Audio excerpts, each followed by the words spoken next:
আসসালামু আলাইকুম। আবার একটি ভূতের গল্প নিয়ে চলে আসলাম। আজকের গল্পটির নাম কবরস্থানের পরীটা।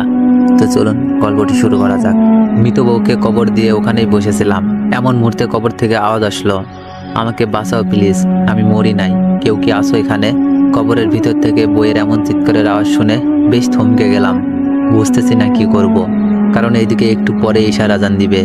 এই নিস্তব্ধ কবরস্থানে আমি একাই। অনেক চিন্তার পর ভাবলাম কবরটি খুঁড়েই দেখি, যদি সত্যি সত্যি আমার বউ বেঁচে থাকে তাহলে তো আলহামদুলিল্লাহ। কথাটি ভেবেই হাত দিয়ে কবরের মাটিগুলো সরাতে লাগলাম। এমন মুহূর্তে কেউ একজন পেছন থেকে বলে উঠল, কবর খোঁড়া বন্ধ কর, তোর বউ মারা গিয়েছে, এখন যদি তুই এই কবরটি খুঁড়িস তাহলে তোর মৃত্যু নিশ্চিত। কথাটি শুনেই পিছনে তাকিয়ে দেখি কেউ নেই সেখানে, শুধুমাত্র আমি ছাড়া। মনে ভয় ঢুকে গেল, তাই আর কবরটি না খুঁড়েই দৌড়ে বাড়ি চলে আসলাম। কাউকে বুঝতে দিলাম না, নিচু হয়ে শুয়ে রইলাম। এরই মাঝে কখন যে ঘুমিয়ে গিয়েছি বুঝতেই পারিনি আমি। ঘুমের মধ্যে স্বপ্নে দেখতে পেলাম আমার বউ আমাকে বলতেছে, আশিক, কাজটি তুমি ঠিক করো নাই, আমি এখন পর্যন্ত বেঁচে আছি, তুমি আমাকে বাঁচাও প্লিজ। স্বপ্নটি দেখার সঙ্গে সঙ্গে আমার ঘুম ভেঙে গেল। আর কিচ্ছু না ভেবে একটি কোদাল নিয়ে সোজা কবরস্থানে চলে আসলাম। এসেই মাটি খুঁড়তে লাগলাম। প্রায় অর্ধেক মাটি খুঁড়েছি। এমন সময় আবার পেছন থেকে কেউ একজন বলে উঠল, আশিক, চলে যাও এখান থেকে। এইবার সাহস নিয়ে বললাম, সাহস থাকলে আমার সামনে এসে কথা বল, এমন চোরের মতো লুকিয়ে কথা বলিস না। তবুও আমি সামনে গেলে তুই হার্ট অ্যাটাক করবি, এটাই ভালো হবে, চলে যা। আমি কোনোভাবেই চলে যাব না, যদিও যাই আমার বউকে নিয়েই যাব, ও এখনো মারা যায়নি। দেখি লোকটা হাসতে হাসতে বলল, আমার কথাগুলো শুনলি না, তোকে পস্তাতে হবে। আমি বললাম, সেটা তোকে নিয়ে ভাবতে হবে না, আমার কাজ আমাকে করতে দে, বুঝতে পেরেছিস? কথাটি বলেই আবার কবরটি খুঁড়তে লাগলাম। প্রায় 10 মিনিট পরে যখন কবরটা পরিপূর্ণভাবে খোঁড়া হয় তখন নিচে নামতেই দেখতে পাই আমার বউয়ের মাথাটি পায়ের দিকে আর পা দুটি মাথার দিকে আছে, যা দেখে আমার শরীর থপথপ করে কাঁপতাছে এবং ঘামতাছে। চিৎকার শুরু করলাম, মিম, তুমি কি বেঁচে আছো? যদি বেঁচে থাকো তাহলে আমার সঙ্গে চলো। কথাটি বলেই সঙ্গে সঙ্গে কবরের ভিতর থেকে আওয়াজ আসলো, স্বামী, তুমি এসেছো আমাকে নিতে? হ্যাঁ, কিন্তু তুমি কথা বলতেছো কোথা থেকে সেইটা তো বুঝতে পারলাম না। এই দেখো আমি কবরের উপরে। কথাটি শুনেই উপরে তাকিয়ে দেখি সত্যি তো আমার বউ উপরে। তখন জিজ্ঞেস করলাম, তুমি উপরে থাকলে তাহলে নিচে কে? নিচে তো কেউই নেই। কথাটি শুনেই নিচে তাকিয়ে দেখি সত্যিই তো নিচে কেউ নেই। মুহূর্তের মধ্যেই উধাও। এই, তুমি না এখানে ছিলে, তাহলে মুহূর্তের মধ্যে উপরে গেলে কিভাবে? তোমার সামনেই তো উঠলাম আর তুমি দেখতে পেলে না, এইটা কোনো কথা? একদম মিথ্যা বলবে না। উঠেছি আমি, তুমি লক্ষ্য করো নাই? ও আচ্ছা, তুমি মৃত্যুর পরে কিভাবে বেঁচে উঠলে? তুমি তো মরে গিয়েছিলে। না, আমি মরি নাই। ঠিক আছে, এখন বাসায় চলো। কবরস্থানে বর্তমানে কেউ নেই, পুরো এলাকা নির্জন। আরে ভয় করিও না, আমি তো আছি। বইয়ের কথাই আশিক একটু আশ্চর্য হলো, কারণ যেই মেয়েটি সন্ধ্যা হলে বাইরে যেতে ভয় পেত সে কিভাবে বলতেছে ভয় পেও না, আমি আছি। আচ্ছা মিম, তোমার ভয় লাগতেছে না? না, ভয় লাগতেছে না। তুমি থাকতে কিসের ভয় বলো? এরপরে মিমকে নিয়ে সোজা বাসায় চলে আসলাম। বাসায় আসার সঙ্গে সঙ্গে সবাই ওকে দেখে বেশ আশ্চর্য হলো, কারণ একটি মৃত ব্যক্তি কিভাবে জ্যান্ত মানুষের মতো চলাফেরা করতেছে। সবাই জিজ্ঞেস করলো, কি ব্যাপার মিম, তুমি মারা যাওনি? আশ্চর্য, আমি মারা যাব কেন? আপনারা বুঝতেছেন না। আপনারা বুঝতে না পেরে আমাকে মৃত ভেবে মাটি দিয়েছিলেন। ও যাক, আল্লাহ তোমাকে বাঁচিয়ে রেখেছে, এইটা দেখে আমরা খুশি হলাম। তাই? হ্যাঁ, কারণ তোমার মতো। কথাটি শেষ হতে না হতেই আশিক বলে উঠল, মিম, তোমার শরীর অপরিষ্কার, ওয়াশরুমে গিয়ে পরিষ্কার হয়ে আসো। ঠিক আছে। এরপরে এভাবে 3-4 দিন চলে গেল। হঠাৎ একদিন রাতে লক্ষ্য করলাম মিম বিছানায় নাই। তাই কৌতূহলবশত বাইরে বের হলাম খোঁজার জন্য। বাইরে আসার সঙ্গে সঙ্গে দেখতে পাই মিম উঠান ঝাড়ু দিচ্ছে। একটু গলা হাসর দিয়ে জিজ্ঞেস করলাম, মিম, তুমি এত রাতে উঠান ঝাড়ু দিচ্ছ কেন? কাহিনী কি? হ্যাঁ, দেখো না স্বামী, জায়গাটা কত অপরিষ্কার। এমন স্থানে কেউ থাকে বলো? প্রায় 3 বছর এমনভাবেই থাকলে হঠাৎ তোমার এতটা পরিবর্তন, বুঝলাম না। তোমাকে বোঝা লাগবে না, চলো ঘুমাতে যাবো এখন। কথা বাড়ালাম না, মিমের সঙ্গে ঘুমিয়ে পড়লাম। পরের দিন সকালবেলা উঠে একটু বাইরে যেতেই শুনতে পেলাম কবরস্থান থেকে লাশ হারিয়ে যাচ্ছে। সেই লাশগুলো আবার একটি পুকুর পাড়ে পাওয়া যাচ্ছে, কিন্তু লাশের চোখ দুটি করেই নিখোঁজ। কথাটি শুনে একটু ভয় পেলাম মনে। তার সামনে না গিয়ে সোজা বাসায় আসলাম। বাসায় এসে দেখি মিম বাসায় সব কাজ করতেছে। বুঝলাম না, যেই মেয়েটা কাজকে ভয় পেত সেই মেয়েটা কিভাবে এত কাজ করছে। এমন মুহূর্তে মা এসে বলে, আশিক, বাবা তোকে কিছু কথা বলতে চাই আমি। হ্যাঁ মা, বলো, কি বলবা? বাবা, মিমের কথাবার্তা আচার আচরণ বেশ অদ্ভুত হয়ে গিয়েছে। যে মেয়েটা কোনো কাজ পারতো না সে এখন সব কাজ করছে, আবার বলে আরো কাজ থাকলে বলো আমাকে। মায়ের কথা শুনে আমিও বেশ অবাক হলাম, কারণ আমিও এইসব পরিবর্তন দেখতেছি মিমের মধ্যে। মা, আমি দেখতেছি এ ব্যাপারটা, তুমি চিন্তা করিও না। সারা দিনটি যাওয়ার পরে রাত্রে মিমকে বললাম, মিম তুমি কি সত্যি আমার বউ? মিম বলে, এমন অদ্ভুত প্রশ্ন শুনে মিম উত্তর দিল, তুমি যে কেমন প্রশ্ন করো আমার কাছে উত্তর থাকে না, তাই এই তুমি এখন ঘুমাও তো, আমার ভীষণ ঘুম পাচ্ছে এখন। কথাটি শুনে ঘুমের ভান করে থাকলাম, আর মনে মনে ভাবলাম আমাকে জানতেই হবে মিমের আসল কাহিনীটা কি। কবর থেকে উঠে আসার পরেই কি এমন হলো। এইভাবে চিন্তা করতে করতে রাত 12টা বেজে গেল। এমনও মুহূর্তে দরজা খোলার শব্দ পেলাম, তাই সঙ্গে সঙ্গে উঠে পড়লাম। উঠেই দেখি মিমি একটি সাদা শাড়ি পরে কোথায় যেন যাচ্ছে। কৌতূহল হয়ে তার পিছু নিলাম, দেখি কোথায় যায়। এত রাতে এই সাদা শাড়ি পরে প্রায় 2-3 মিনিট পিছু নেওয়ার পরে দেখলাম মিম কবরস্থানের দিকে যাচ্ছে, যেটা দেখে আমার বুকটা একটু কম্পন দিয়ে উঠল। তবুও পিছু যেতে থাকলাম। অবশেষে যখন কবরস্থানের কাছে চলে আসলাম তখনই দেখি মিম তার শরীর থেকে সেই সাদা শাড়িটি সম্পূর্ণ খুলে ফেলল। এইবার মিম চিৎকার করে বলতে লাগলো, অভ্র, খুব শীঘ্রই তুমি আবার পৃথিবীতে চলে আসবে, আর মাত্র কিছু চোখ লাগবে। মিমের এমন চিৎকারের আওয়াজ শেষ হওয়ার পরে সঙ্গে সঙ্গে একটি ছেলে কণ্ঠ ভেসে আসলো, কোহিলিকা, তোমার জীবনে আমি শীঘ্রই ফিরে আসব, তুমি চেষ্টা চালিয়ে যাও। এমন মুহূর্তে পেছন থেকে কেউ একজন এসে আমাকে বলে, তুই কবরস্থানে আবার এসেছিস? তোকে না বলেছিলাম এখান থেকে চলে যা? কথাটি শুনেই পেছনে তাকিয়ে দেখি সেখানে কেউ নেই। মনের ভুল ভেবে আবার মিমের দিকে দেখতে থাকলাম। দেখি কে যেন বলে উঠল, আমাকে দেখতে চাস? তাহলে পিছন ঘুরে একটু উপরের দিকে তাকাও। কথাটি শুনেই আশিক পিছনে ঘুরে একটু উপরে লক্ষ্য করতেই বেশ আশ্চর্য হলো, কারণ একটি বয়স্ক লোক যে কিনা একটি গাছের উপর থেকে অন্য গাছের উপরে শুয়ে আছে, যার পরনে সাদা পাঞ্জাবি, মাথায় সাদা টুপি এবং পুরো গাল জুড়ে ধপধপ সাদা দাড়ি। সেই দাড়িগুলা এতটাই লম্বা যে মাটিতে সুই সুই অবস্থা। এমন অবস্থায় আমি একটু ভয় পেয়ে গেলাম, বুঝতেছি না কি করব। তখনই আবার বয়স্ক লোকটি বলে উঠল, শোন, আমাকে দেখে ভয় পাস না, আমি তোর কোনো ক্ষতি করব না, তুই এই মুহূর্তে এখান থেকে চলে যা। আমি একটু সাহস নিয়ে বললাম, শোন, আমি কিচ্ছু ভয় পাই না, আমার বউ কবরস্থানের ভিতরে আছে, ওকে নিয়েই আমি চলে যাব। দেখি লোকটা হাসতে হাসতে বলল, ওইটা কি তোর বউ? আমি বললাম, হ্যাঁ, অবশ্যই আমার বউ। তোর বউ ওইটা না, ও হলো কবরস্থানের পরী। ওর জীবন সঙ্গীকে বাঁচানোর জন্য তোর বউয়ের শরীরটাও ব্যবহার করতেছে। এই মিথ্যা কথা বলা বন্ধ করুন, কে শয়তান সেটা আমি ভালো করেই দেখতে পাচ্ছি। লোকটা বলল, আমার চলে যাওয়ার সময় হয়েছে, সাবধানে থাকিস, আমি চলে গেলাম। কথাটি বলেই লোকটি ক্ষণিকের মধ্যেই কোথায় যেন হারিয়ে গেল। সেই দিকে তেমন নজর না দিয়ে মিমের কথাবার্তা আবার শুনতে লাগলাম। দেখতে পাচ্ছিলাম মিম যেই না কবরস্থানে প্রবেশ করবে এমন সময় কবর থেকে কিছু সাদা পাঞ্জাবি পরা লোক বেরিয়ে আসলো, যা দেখা মাত্রই মিম বলতে লাগলো, শোন, তোরা আমার কোনো ক্ষতি করতে পারবি না, এর থেকে ভালো হয় আমার পথের বাধা না দেওয়াই। কবরস্থান থেকে বেরিয়ে আসার লোকগুলো শুধুমাত্র একটি কথাই বলতে থাকে, তুই আমাদের ক্ষতি করিস না, এখান থেকে চলে যা, আমাদের একটু শান্তিতে থাকতে দে দয়া করে। মিম হাসতে হাসতে বলল, শান্তিতে অবশ্যই থাকবি, আর মাত্র 20টি ব্যক্তির চোখ লাগবে আমার, তাহলে চলে যাবো আমি চিরতরে। কি?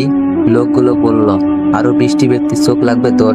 আমার তো এখন মনে হচ্ছে প্রতিদিনই যেই লোকগুলো মারা যাচ্ছে তার পিছনে তোর হাত নিশ্চয়ই আছে। বাহ, এত সহজেই বুঝতে পারলি তোরা? তোর মতো খারাপ একটি পরীর কাছে আমরা কি আশা করতে পারি? অনেক কথা বলেছিস, এখন আমার রাস্তা থেকে সরে দাঁড়া প্লিজ, একটু বোঝার চেষ্টা কর।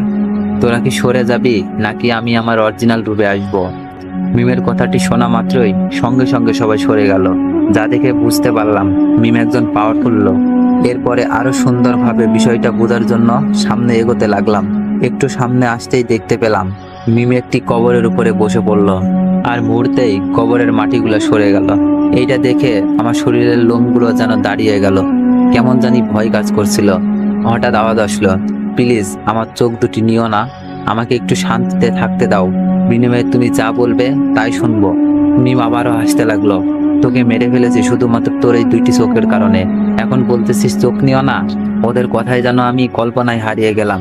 আর মৃত ব্যক্তি কিভাবে কথা বলতেছে? তুমি চোখ নিয়ে কি করবা? তোদের এই চোখ নিয়ে আমি আমার ভালোবাসার মানুষকে ফিরিয়ে আনবো। লোকটি বলল, এটাও কি কখনো সম্ভব? অসম্ভবকেই আমি সম্ভব করে দেখিয়ে দিব, যেটা কেউ কখনো করতে পারিনি। কথাটি বলেই মিম তার হাত দুটি মৃত ব্যক্তির চোখের ভিতরে ঢুকিয়ে দেয়। মুহূর্তের মধ্যেই চোখ দুটি বাইরে বের করে আনলো। এইসব কিছু দেখে আমার কাছে স্বপ্ন মনে হচ্ছিল। চোখ দুটি তোলার সঙ্গে সঙ্গে সেই মৃত ব্যক্তিটি চিৎকার করে বলতেছে, আমাকে একটু শান্তিতে থাকতে দাও প্লিজ। কিন্তু কে শোনে কার কথা? মিম চোখ দুটি নেওয়া মাত্রই কবরস্থান থেকে বাইরে চলে আসলো। সেই চোখ দুটি আবার কবরস্থানের বাইরে যে পানি খাওয়ার নলকূপ ছিল সেখানে ফেলে দিল। এরপরে আবার কবরস্থানে এসে সেই মরা দেহটি টেনে টেনে পুকুর পাড়ে নিয়ে যায় এবং মরা দেহটি সেখানে রেখে মুহূর্তের মধ্যে গায়েব হয়ে যায় মিম। এখন বুঝতে পারলাম এই মিম আসলে আমার সত্যিকারের বউ না, আমার বউ মারা গিয়েছে। এই শয়তান পরীটা আমার বউয়ের রূপ ধারণ করে চলাফেরা করতেছে। তো মিমের এমন গায়েব হয়ে দেখে আমি সঙ্গে সঙ্গে সেই নলকূপের কাছে চলে আসি। এসেই নলকূপের ভিতরে একটু তাকাতেই দেখতে পাই যে ওর ভিতরে 5-6টা চোখের মতো রাখা হয়েছে। চোখগুলোর সঙ্গে চোখ রাখতেই কেমন জানি মনে হচ্ছিল ওরা আমাকে কিছু বলতে চাচ্ছে কিন্তু বলতে পারছে না। এখানে কিছু 18+ কথা যোগ করা হয়েছে, তার জন্য আমি দুঃখিত। গল্পের একটু কাহিনী বা রোমাঞ্চকর করার জন্য এমনটা করা হয়েছে। এরপরে রুমের ভিতরে এসে চিন্তা করতে লাগলাম কি হচ্ছে এইগুলো আমার সঙ্গে। যেখানেই যাই সেখানেই অদ্ভুত অদ্ভুত কাহিনী। এমনও মুহূর্তে মিম আসলো রুমে। আশিক, তোমার কি মন খারাপ? কেমন জানি মুখটা গোমরা করে বসে আছো। আচ্ছা মিম, ধরো কোনো একটা খারাপ জিন বা পরী আমাদের উপর আক্রমণ করতে চাচ্ছে, তখন আমরা কিভাবে তার হাত থেকে রক্ষা পাবো? আমার এমন প্রশ্ন শুনেই একটু থমকে গেল মিম। কি হলো মিম, বলো না। শোনো, যদি কোনো অদৃশ্য শক্তি তোমার ক্ষতি করতে চাই তাহলে তার থেকে বাঁচার একটি উপায় আছে। কি উপায়? ছোট্ট থাকায় শুনেছি যেই ব্যক্তি গলায় ফাঁসি বা বিষ খেয়ে মারা যায় তার মৃত্যুর 7 দিনের মাথায় কবর থেকে তার শরীরের একটি হাড় নিয়ে আসতে হয়। সেই হাড়ের কিছু অংশ একটি তাবিজের ভিতর দিয়ে গলায় পড়তে হয়, তাহলেই কোনো খারাপ জিনিস আক্রমণ করতে পারে না। বুঝছো? সত্যি কি এমনটা হবে না? আর হ্যাঁ, কিন্তু তুমি এইসব জিজ্ঞেস করতেছো কেন? আরে এমনি জিজ্ঞেস করলাম। আচ্ছা মিম, আমি একটু বাজারে গেলাম, ফিরতে সন্ধ্যা হবে। ঠিক আছে, সাবধানে যেও। আসার সময় কিছু খাবার নিয়ে আসিও আমার জন্যে। ঠিক আছে মিম, নিয়ে আসবো, চিন্তা করিও না। কথাটি বলেই আশিক বাজারে না গিয়ে সোজা কবরস্থানে চলে আসে। কবরস্থানে এসেই আগে সেই নলকূপের কাছে চলে যায়। নলকূপের কাছে এসে আবারও দেখতে পাই সেই চোখগুলো কিচিরমিচির শব্দ করতেছে। এইবার আগ্রহে একটু কাছেই গেলাম। দেখতে পেলাম চোখগুলো আমার দিকে অপলক দৃষ্টিতে তাকিয়ে আছে। ভয়ে সালাম দিয়ে উঠলাম, আসসালামু আলাইকুম। আশ্চর্যভাবে সেই নলকূপ থেকে আওয়াজ আসলো, ওয়ালাইকুম আসসালাম। আরো ভয় পেলাম, তাই সরে আসতে লাগলাম। দেখি ওখান থেকে আওয়াজ আসলো, ভয় পেও না, আমরা তোমার কোনো ক্ষতি করব না। তুমি আমাদের রক্ষা করো এই কবরস্থানের পরীটার হাত থেকে। আশিক বলল, আপনি কে? কোথা থেকে কথা বলতেছেন? আমার সামনে আসুন। যদি সামনে আসতে পারতাম অবশ্যই সামনে আসতাম। আমি নলকূপের ভিতর থেকে একটি চোখ কথা বলতেছি তোমার সঙ্গে। কি? চোখ কথা বলতে পারে? সবাই পারে না, যাদের একটু আমল ভালো তারাই কথা বলতে পারে। ও, তুমি কি জানো তোমার বউ একটি রাক্ষসী? ওর কাজই শুধুমাত্র মানুষ মেরে ফেলা আর তাদের চোখ সংগ্রহ করা। হ্যাঁ জানি, কিন্তু ও এমন করে কেন বলতে পারবেন? ওর নাম হচ্ছে কুইলিকা। ওর স্বামী মারা যাওয়ার পরে পাগল হয়ে গিয়েছে, তাই নিজের স্বামীকে আবার পৃথিবীতে নিয়ে আসার কারণে এমন কাজ করছে। এইটা কি কখনো সম্ভব? হ্যাঁ সম্ভব, কিন্তু এর জন্য অনেক পরিশ্রম করতে হবে, তাহলেই সম্ভব। ও, এখন আমার করণীয় কি? সর্বপ্রথম তোমাকে 9টি কবরস্থানে যেতে হবে। প্রত্যেকটি কবরস্থানে একটি করে শিমুল ফুল গাছ আছে, সেই গাছ থেকে একটু করে ফুল সংগ্রহ করতে হবে। ওকে, নিয়ে আসবো। তুমি যতটা সহজ ভাবতেছো এই কাজটি ততটাও সহজ না। এর প্রত্যেকটি ধাপেই আছে বাধা, যেই বাধাগুলো তোমাকে অতিক্রম করতে হবে। কি বলেন? হ্যাঁ, এরপরে তোমাকে এই পরীর বাম হাতের একটি আঙুলের রক্ত নিয়ে আসতে হবে।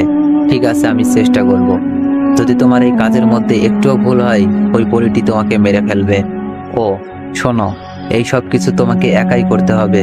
যদি সম্পূর্ণ করতে পারো তবেই আমরা মুক্তি পাবো এখান থেকে। আমি আপনাদের মুক্ত করেই ছাড়বো, কথা দিলাম। এখন তাহলে আসি।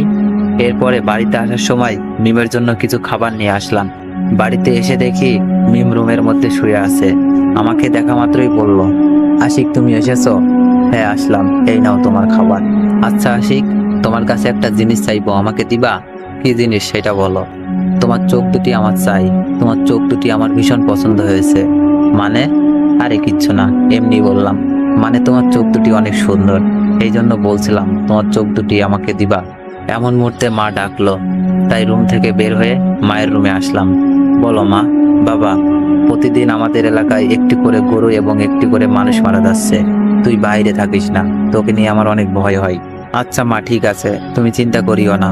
কথাটি বলেই আবার রুমে চলে আসলাম। রুমে আসা মাত্রই দেখি মিম নেই, তাই ওকে খোঁজার জন্য বাইরে চলে আসলাম। বাইরে এসে দেখি ও বাজারের দিকে যাচ্ছে, তাই আমি ওর পিছু পিছু যেতে লাগলাম। বেশ কিছু দূর যাওয়ার পরে মিমের সঙ্গে একটি ছেলের দেখা হয়ে যায়। ছেলেটিকে দেখা মাত্রই মিম বলতে থাকে, তোকে আমার ভীষণ পছন্দ হয়েছে, এই মুহূর্তে তোর রক্ত পান করবো আমি। ছেলেটি মিমের এমন কথা শুনে ঠাস করে একটি থাপ্পড় মেরে দেয়। ছেলেটি চড় মেরে বলল, পাগলামি করার জায়গা পাও না, আমার সঙ্গে পাগলামি করতে এসেছো? এইটা দেখে মিম বেশ রাগান্বিত হয় এবং সেখানেই পরিরূপে চলে আসে। যা দেখে ছেলেটি যেই চিৎকার করতে যাবে, এমন সময় মিম তাকে একটি আছাড় মেরে ওখানেই মেরে ফেলে আর বলে, আমাকে থাপ্পড় মারিস? এইসব দেখে কি করব আমি বুঝতে পারছিলাম না, কারণ এমন মৃত্যু আমি কখনোই দেখিনি। এরপরে মিম অদৃশ্যভাবে একটি তলোয়ার নিয়ে আসলো এবং ছেলেটির গলা কেটে ওর রক্ত পান করতে লাগলো। বেশ কিছুক্ষণ রক্ত পান করার পরে আবার কি যেন মনে করে ছেলেটির শরীর থেকে চামড়া ফেলাতে লাগে, যাকে বলে চামড়া ওঠাতে লাগে। এইটা দেখে শরীরের লোম ক্ষণিকের মধ্যেই দাঁড়িয়ে গেল, কারণ ভয় লাগা শুরু হয়েছে আমার। তোর শরীর থেকে চামড়া আলাদা করার পরে যেই না কেটে ফেলা মাথাটি থেকে চোখ আলাদা করতে যাবে, এমন মুহূর্তে আমি একটু কাশি দেই, আর সঙ্গে সঙ্গে মিম কাশির শব্দ শোনার সঙ্গেই মিম সেই মৃত লাশটিকে ছেড়ে আশিকের দিকে চলে আসতে লাগে। এইটা দেখা মাত্রই আশিক নিশ্চুপ হয়ে সেখানেই থাকে। এইদিকে মিম ওখানে এসে তন্ন তন্ন করে খুঁজতে লাগে, কিন্তু কাউকে পায় না এবং আশিক সেখানেই ছিল।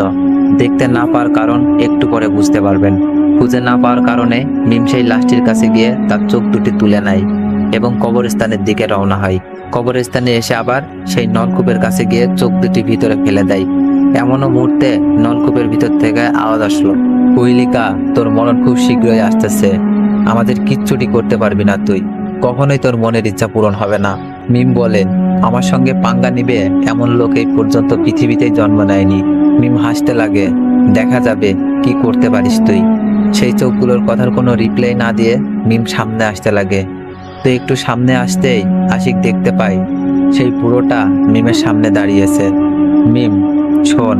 হ্যাঁ বলো, কি বলবা? তুই যে এই কাজটি করতেছিস এইটা কখনোই সম্ভব না, আমি তোর বাবা বলতেছি, এমন কাজ আর করিস না। মিম বলে, আমি আমার ভালোবাসার মানুষকে এই পৃথিবীতে আবার মানুষ রূপে আনতে চাই, এইটা আমার শেষ কথা। তো এদের দুজনের কথা আশিক বোঝা যায়, এরা বাবা এবং মেয়ে। বুঝলাম, কিন্তু আশিকের জীবনটা নষ্ট করতেছিস কেন? ওর তো কোনো অপরাধ নেই। বাবা, ওর সঙ্গে থাকাটি বর্তমানে আমার প্লাস পয়েন্ট, কারণ ওর বইয়ের ভেসে থেকে আমাকে সম্পূর্ণ করতে হবে। বাবা বলল, যদি আশিক এই সব কিছু জানতে পারে তখন কি করবি? ওকে মেরে ফেলবো। তোকে নিয়ে পরিলোকে আমি গর্ব করতাম, আমার মেয়ের মতো ভালো এবং সৎ মেয়ে পৃথিবীতে নেই, আর সেই মেয়ে তুই। বাবা, একটি কথা বলি। হ্যাঁ বল। আচ্ছা বাবা, আমার কেন জানি মনে হচ্ছে এখানে আমরা দুজন ছাড়া আরো একজন ব্যক্তি আছে যে আমাদের কথা শুনতে পাচ্ছে, কিন্তু আমরা দেখতে পাচ্ছি না। বাবা হাসতে লাগলো। বাবা, হাসতেছো কেন? বলো না এখানে কি হচ্ছে? হ্যাঁ, এখানে আমরা দুজন ছাড়া আরো একজন ব্যক্তি আছে যে আমাদের কথা শুনতে পাচ্ছে, আমাদের দেখতে পাচ্ছে, এবং আমিও তাকে দেখছি। কি? সেই লোকটি একদিন তোকে শেষ করে দিবে যদি তুই এই মৃত্যুর খেলা বন্ধ না করিস। বলো এখানে কে আছে? প্লিজ প্লিজ বাবা, প্লিজ। এইটা আমি বলতে পারবো না, তবে মাথায় রাখবি একজন তোকে সব সময় ফলো করতেছে, কিন্তু তুই তাকে ধরতে পারবি না, দেখতেও পারবি না। তোমার কথা বুঝতে পেলাম, তুমি তোমার মেয়ের বিপক্ষে চলে গিয়েছো, তো যেটা ইচ্ছা সেইটা তুই ভাবতে পারিস। বাবা, তুমি না বললেও আমি খুঁজে বের করব কে সেই মহান ব্যক্তি যে আমার পিছে লেগে আছে, বরং আমি দেখতে পাচ্ছি না। কথাটি বলেই মিম অদৃশ্য হয়ে গেল।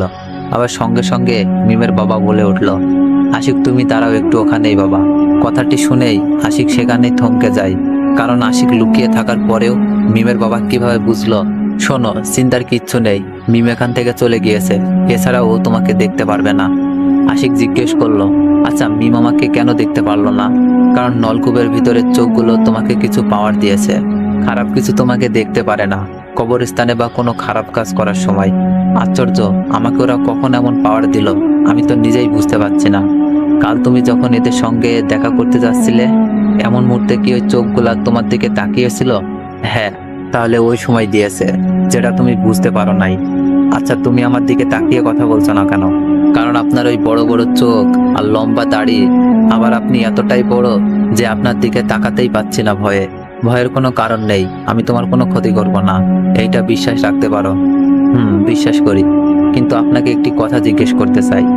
বলো, কি জানতে চাও? মিম আপনার মেয়ে, কিন্তু আপনার মতো একজন বাবা থাকতে মিম এমন হলো কেন? আসলে বাবা, কি হয়েছে, মিম একটি ছেলেকে ভালোবাসতো, তার নাম ছিল অভ্র। বেশ ভালোই দিন যাচ্ছিল, হঠাৎ একদিন দমকা হাওয়া এসে অভ্র মারা যায়। তারপর থেকেই আমার মেয়েটি পাগলের মতো হয়ে যায়, কারোর কথা শোনে না, মুখে শুধুমাত্র একটি কথা, আমার অভ্রকে ফিরিয়ে দাও।